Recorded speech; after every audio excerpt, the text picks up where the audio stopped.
Hey, do you know what time it is?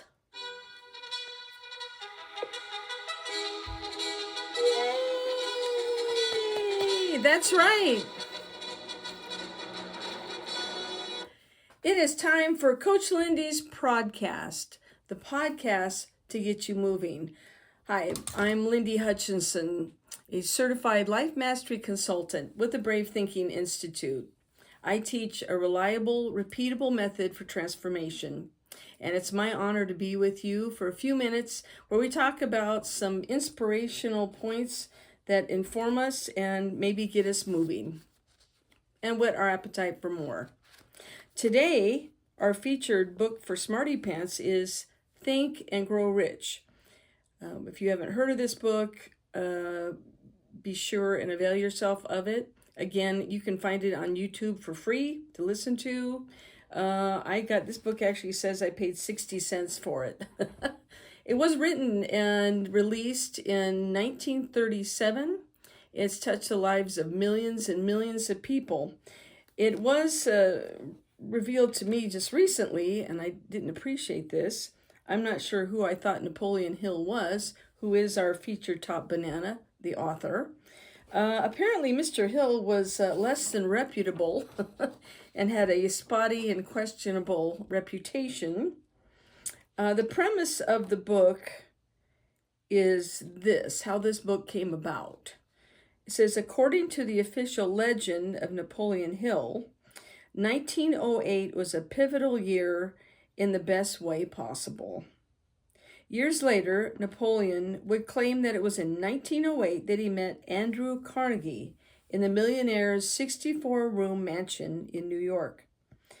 It was there that Carnegie supposedly revealed to Hill the principles of achievement, his concept of the mastermind alliance, and the ultimate secrets to financial success. They didn't have the internet then, or TV. So, according to Hill, Carnegie would later introduce him to the most powerful businessmen in the U.S. at the time for interviews about what made them so successful. It would be a 20-year mission. Carnegie supposedly explained to Hill that though he would not receive financial compensation, he would learn the secrets to business success. Carnegie allegedly introduced Hill to the likes of men like Thomas Edison, Henry Ford, and Alexander Graham Bell.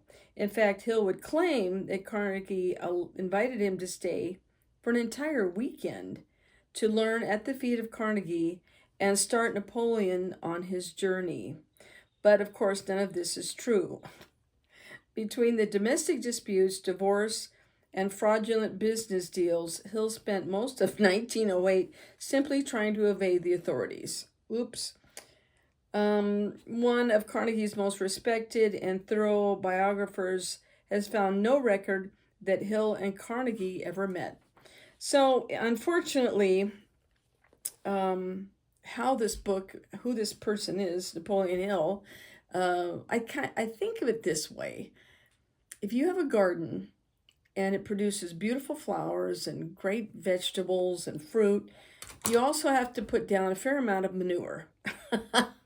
So we might think of this as Napoleon Hill as kind of the manure that produced such a great piece. So we will suspend our suspicions and questions about the person and let this work stand on its own.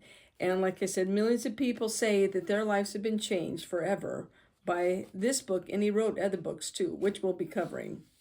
So today I'm going to read a little piece of this, and it probably will sound familiar to you. It's called The 3 Feet from Gold. There's been books and studies and all kinds of stuff, and I'm assuming it's based largely on this. On page 4, it tells this story. An uncle of R.U. Darby was caught in the gold fever in the gold rush days and went west to dig and grow rich. He had never heard that more gold has been mined from the thoughts of men than was ever taken from the earth. He staked a claim and went to work with pick and shovel. After weeks of labor, he was rewarded by the discovery of the shining ore. He needed machinery to bring the ore to the surface. Quietly, he covered up the mine, retraced his footsteps to his home in Williamsburg, Maryland, told his relatives and a few neighbors about the strike. They got together money for the needed machinery and had it shipped. The uncle and Darby went back to work the mine. The first car of ore was mined and shipped to a smelter. The returns proved that they had one of the richest mines in Colorado. A few more cars of ore would clear the debts. Then would be the killing, then would become the killing in profits. Down with the drills, up with the hopes of Darby and Uncle. Then something happened. The vein of ore disappeared. They had come to the end of the rainbow. The pot of gold was no longer there. They drilled on, desperately trying to pick up the vein again, all to no avail.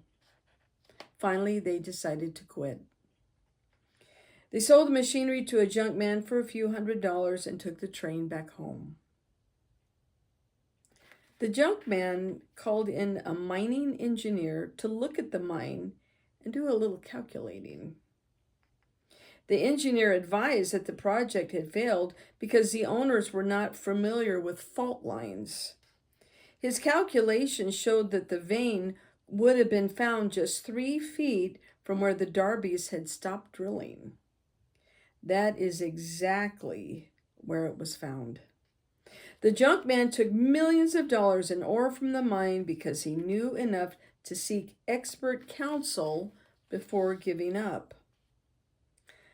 There is a happy ending to this story, though.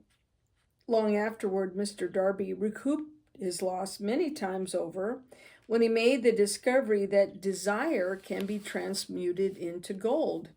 The discovery came after he went into business of selling life insurance.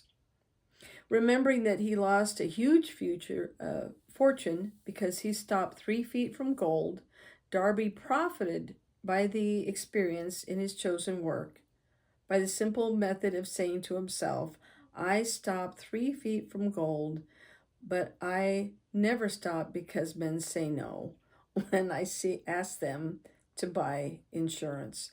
Darby became one of the small group of men who sell over $1 million in life insurance annually.